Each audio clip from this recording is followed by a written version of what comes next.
नमस्कार मित्रांनो, स्वागत आहे तुमचं यांची मॅथ क्लास या आपल्या यूट्यूब चॅनलमध्ये.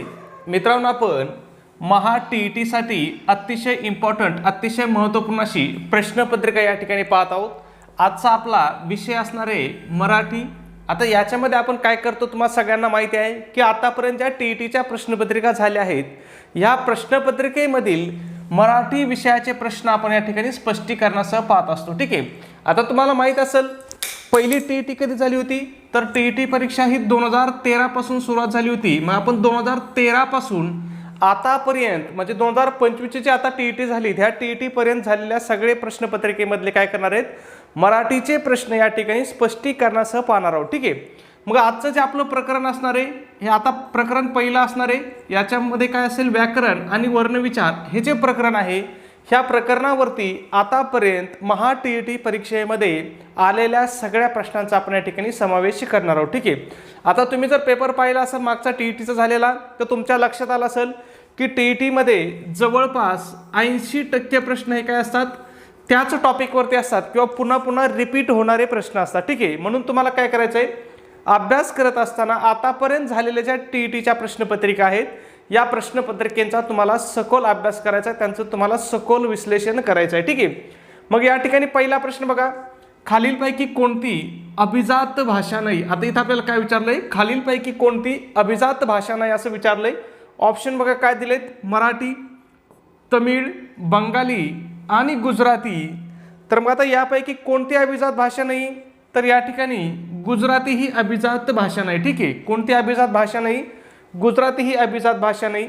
मग आता या ठिकाणी तुम्हाला अभिजात भाषेसंदर्भात काही गोष्टी महत्त्वाच्या तुम्हाला लक्षात ठेवायच्या आहेत की ज्याच्यावरती तुम्हाला परीक्षेमध्ये प्रश्न विचारला जाऊ शकतो. मग बघा, अभिजात भाषा दर्जा कोण देतं, तर अभिजात भाषेचा दर्जा कोण देतं, तर केंद्र सरकार देतं. ठीक आहे.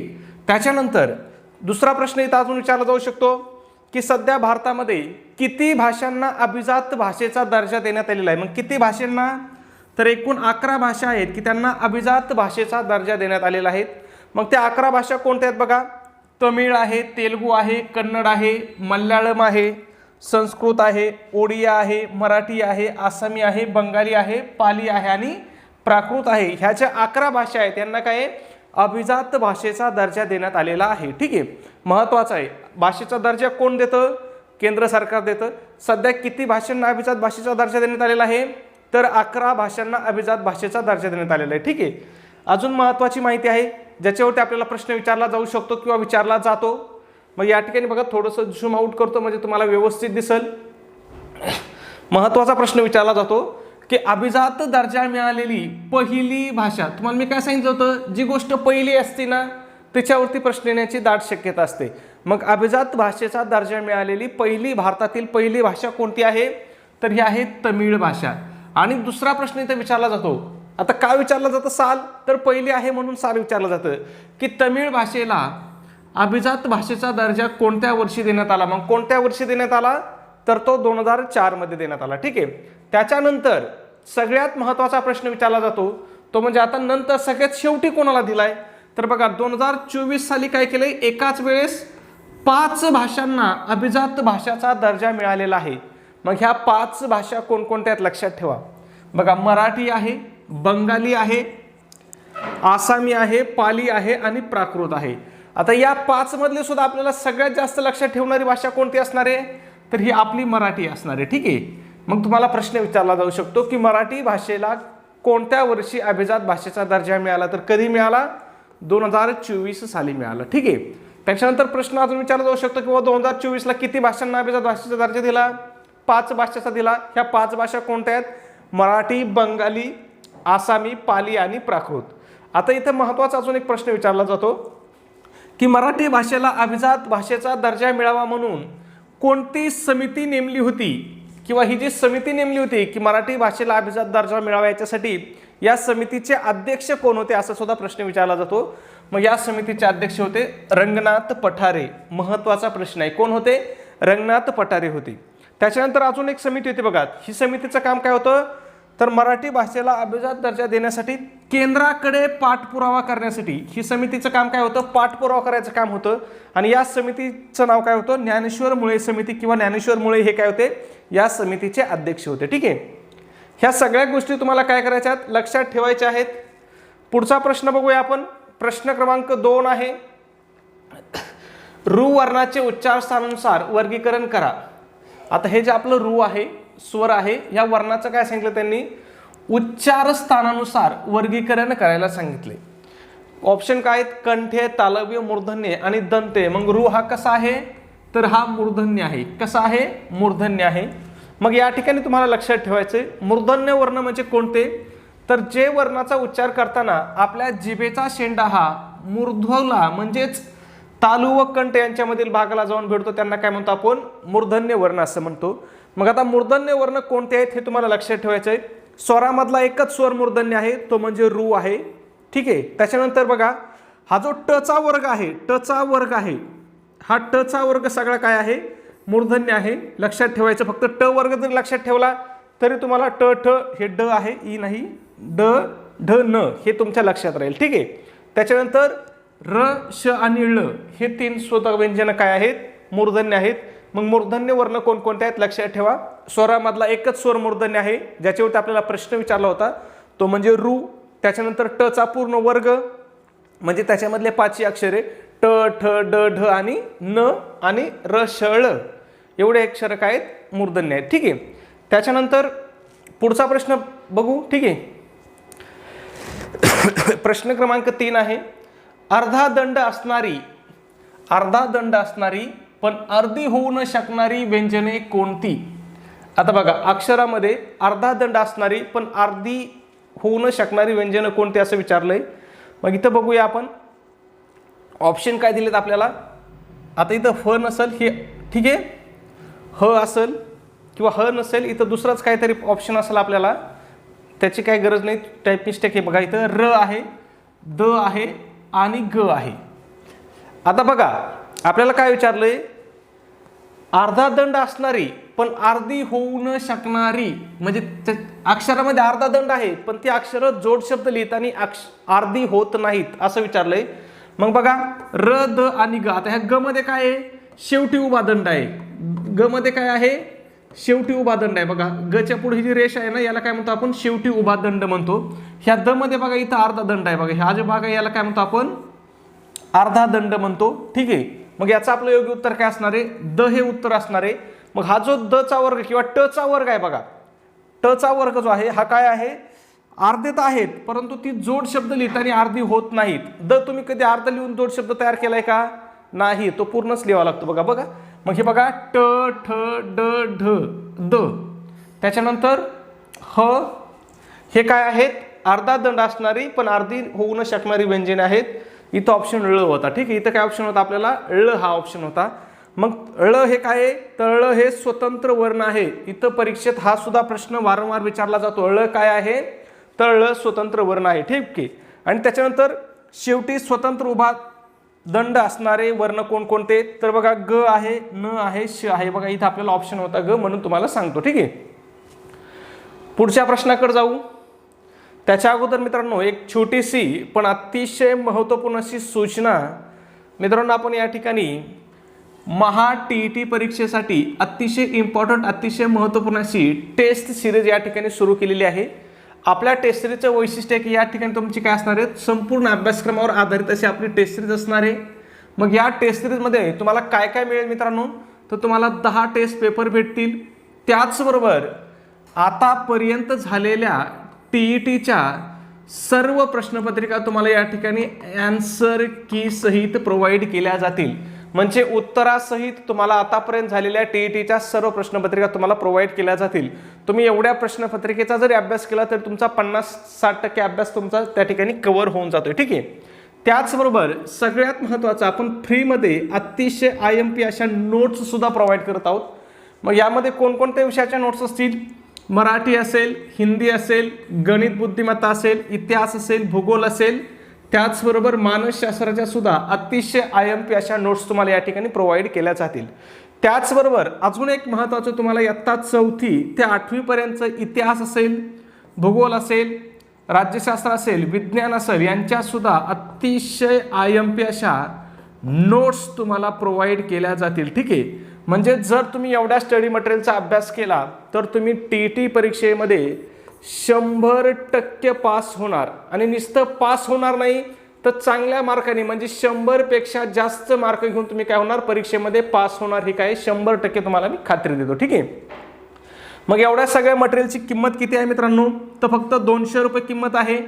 परंतु त्याच्यामध्ये सुद्धा विद्यार्थ्याच्या मागणीस्तव आपली ऑफर चालू आहे. जर तुम्ही ऑफरनुसार जर आज आपली टेस्ट सिरीज तुम्ही घेतली तर आज तुम्हाला ही किती रुपयाला भेटणार आहे, फक्त आणि फक्त 139 रुपयाला तुम्हाला ही टेस्ट सिरीज पडणार आहे. मग हे 139 रुपये तुम्हाला कुठं पे करायचे आहेत, तर तुमच्याकडे गुगल पे असेल, फोनपे असेल, त्या ठिकाणी आपला नंबर आहे बघा 96 89 14 16 30. पुन्हा एकदा सांगतो 96 89 14 16 30 हा आपला गुगल पे फोनपे नंबर आहे. या नंबरवरती तुम्हाला काय करायचं आहे, 139 रुपये पे करायचे आहेत आणि तुम्ही जे पैसे पाठवले त्याचा एक स्क्रीनशॉट काढायचा आहे आणि हा स्क्रीनशॉट मला व्हॉट्सॲपला शेअर करायचा आहे. व्हॉट्सॲपला सुद्धा आपला हाच नंबर आहे 96 89 14 16 30. हाच आपला काय मित्रांनो व्हॉट्सॲप नंबर आहे.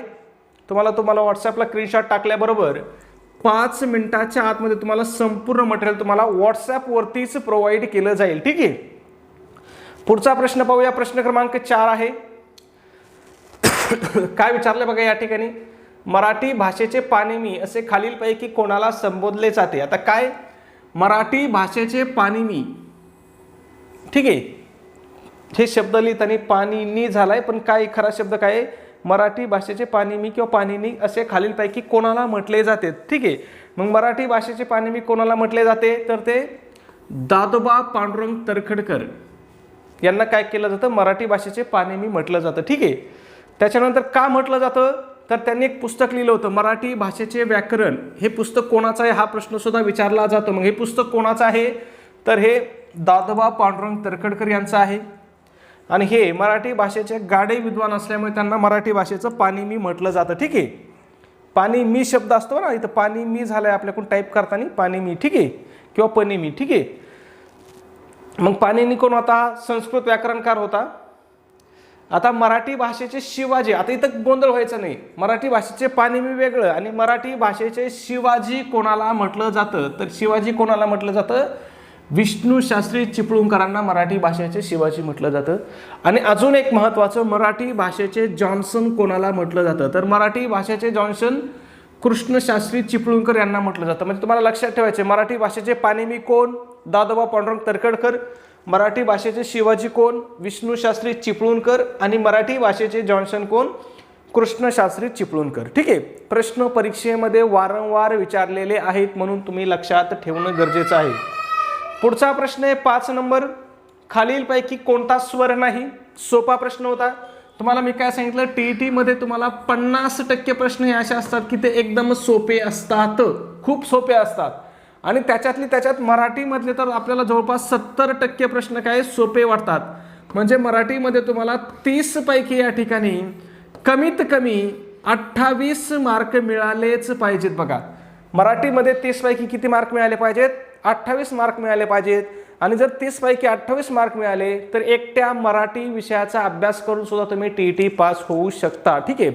मग बाकीच्या विषयामध्ये तुम्हाला 30 पैकी 15 मार्क जरी पडले तरी तुम्ही टीईटी परीक्षा पास होऊ शकता, सहज पास होऊ शकता. ठीक आहे.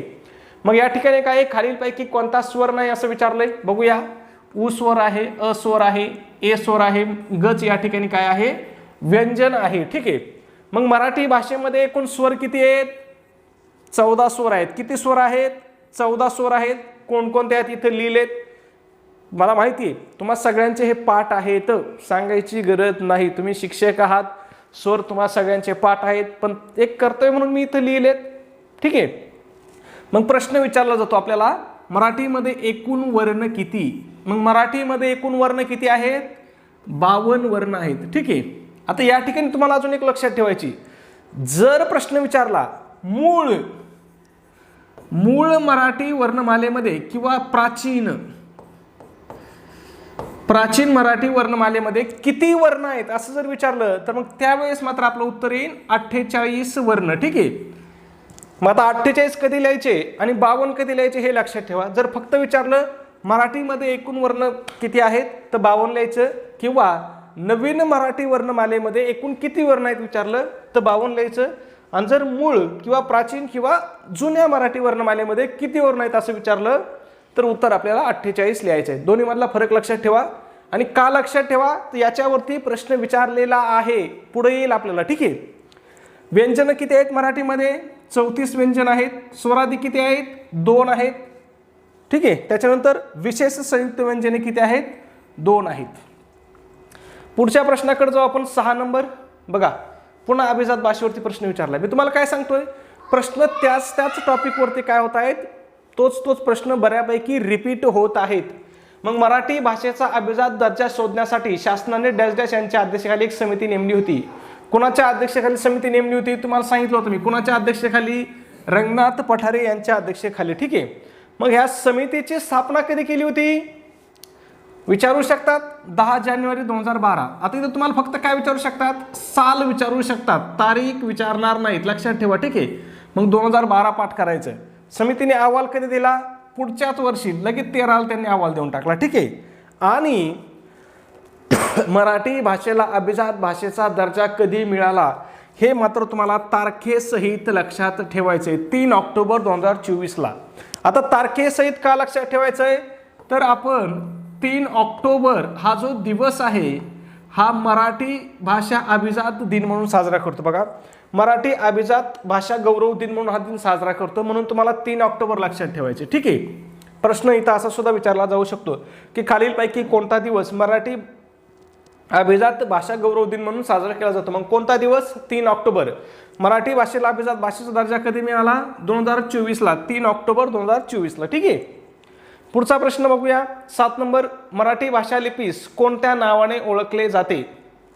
आता बघा, प्रश्न कन्फ्युजन करणारा आहे.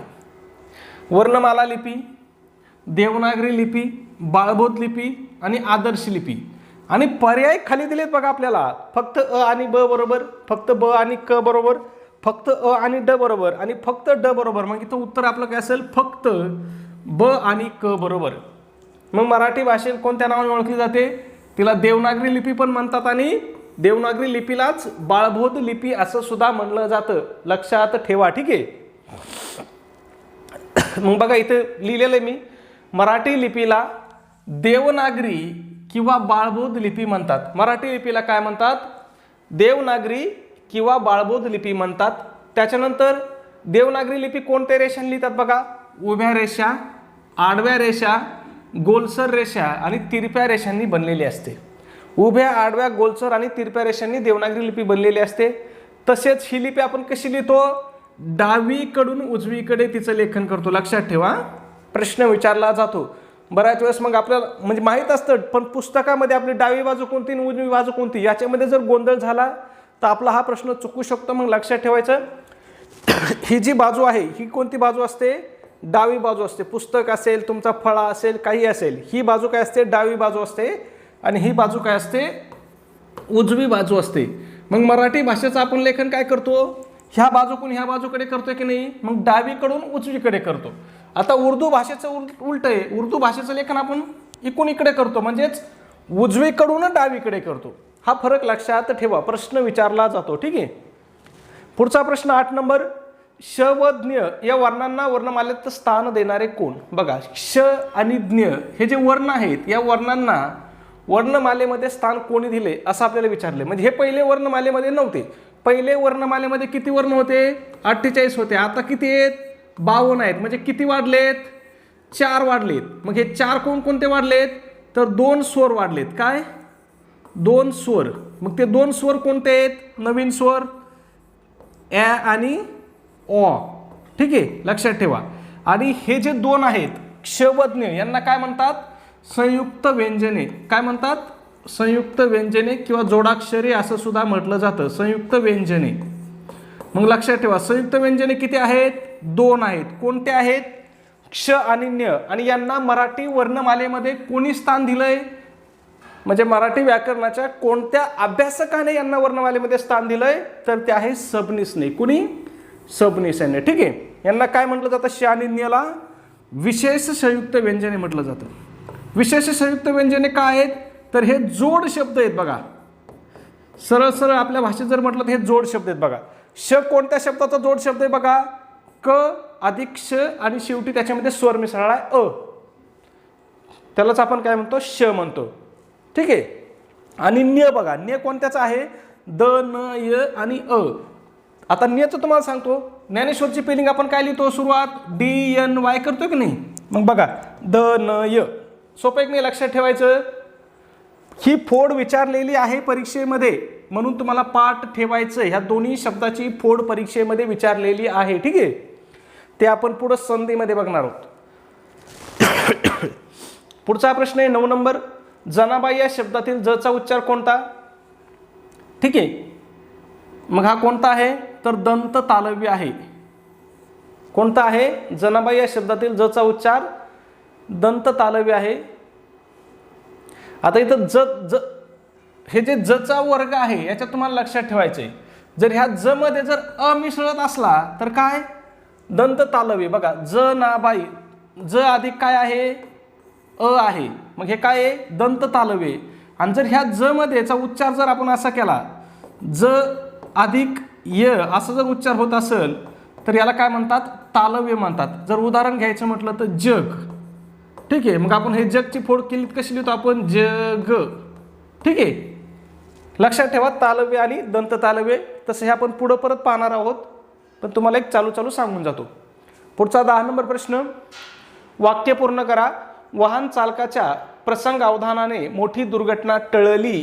कॉमन प्रश्न तुम्हाला काय सांगितलं होतं मी खूप कॉमन प्रश्न सुद्धा परीक्षेत विचारले जातात. पुढचा प्रश्न. मराठी शब्दातील अकारांतापूर्वीचे इकार व उकार डॅश डॅश असतात. आता काय विचारलंय मराठी शब्दामधील अकारांतापूर्वीचे इकार आणि उकार कसे असतात. मग मराठी शब्दातील अकारांतापूर्वीचे इकार आणि उकार हे काय असतात दीर्घ असतात. जर उदाहरण पाहिलं तर बघा खीर शब्द आहे शेवटी काय आहे अकारांत आहे की नाही र. मग त्याच्या पूर्वीचे इकारांत आणि उकारांत कसा आहे दीर्घ आहे. हे बघा फुल कसा आहे इथं दीर्घ आहे. ठीक आहे. पुढचा 12 नंबर. शब्दाच्या रूपात बदल कशामुळे होऊ शकतो. शब्दाच्या रूपात बदल 3 गोष्टीमुळे होतो.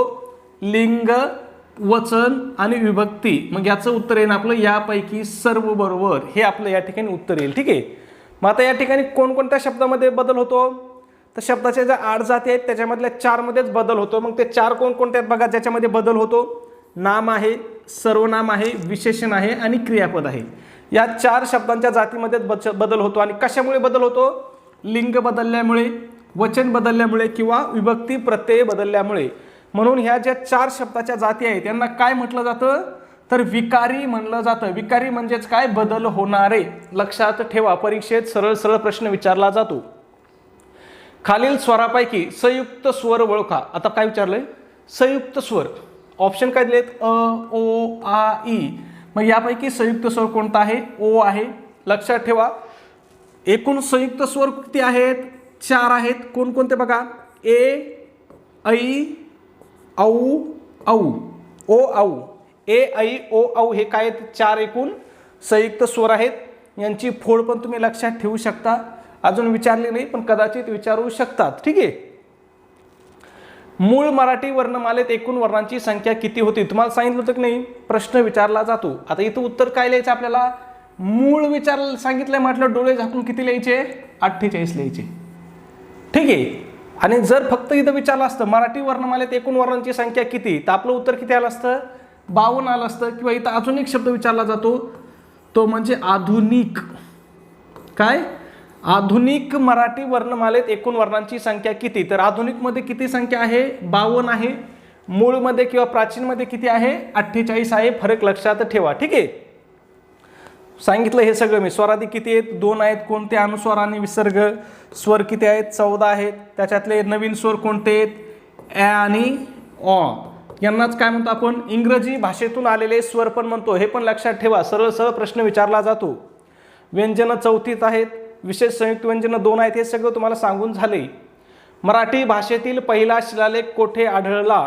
आता बघा हा खरा तर कन्फ्युजन करणारा प्रश्न आहे परंतु महाराष्ट्र राज्य परीक्षा परिषदेने याचं उत्तर काय दिलेलं आहे कर्नाटक दिलेलं आहे.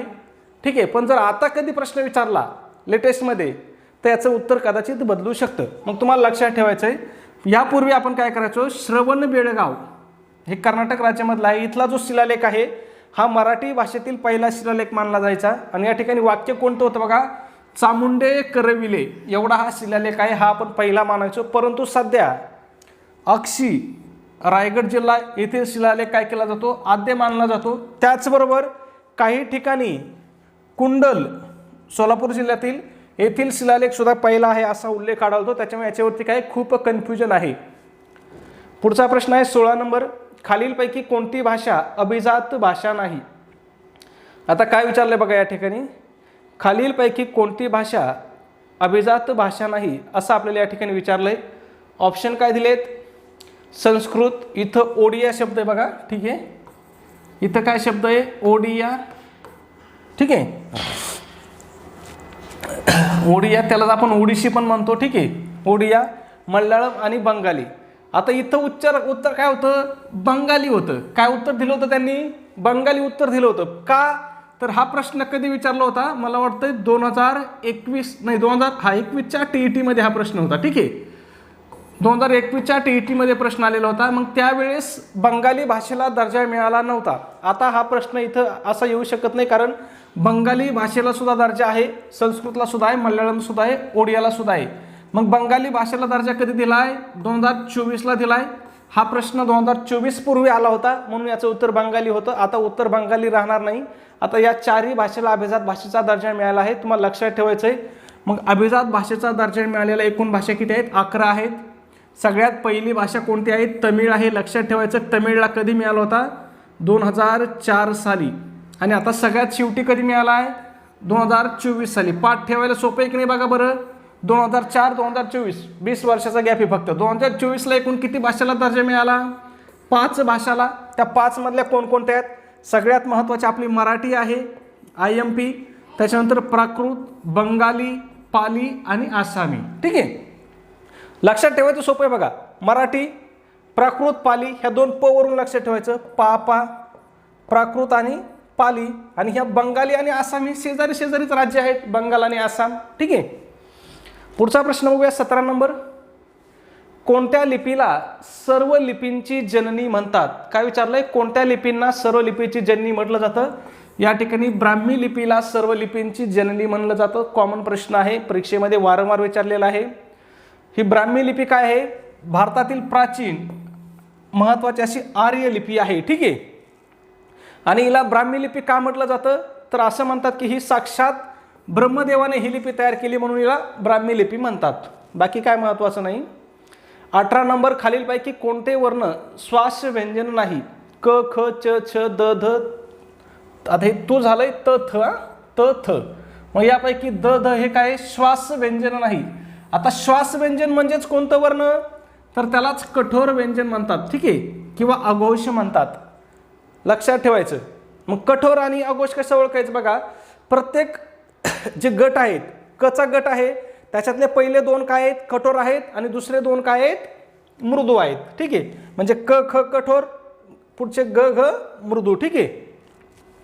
पुढचा आणि आपला शेवटचा वर्ण आहे 20 नंबर, खालीलपैकी कोणती भाषा देवनागरी लिपीमध्ये लिहिली जात नाही.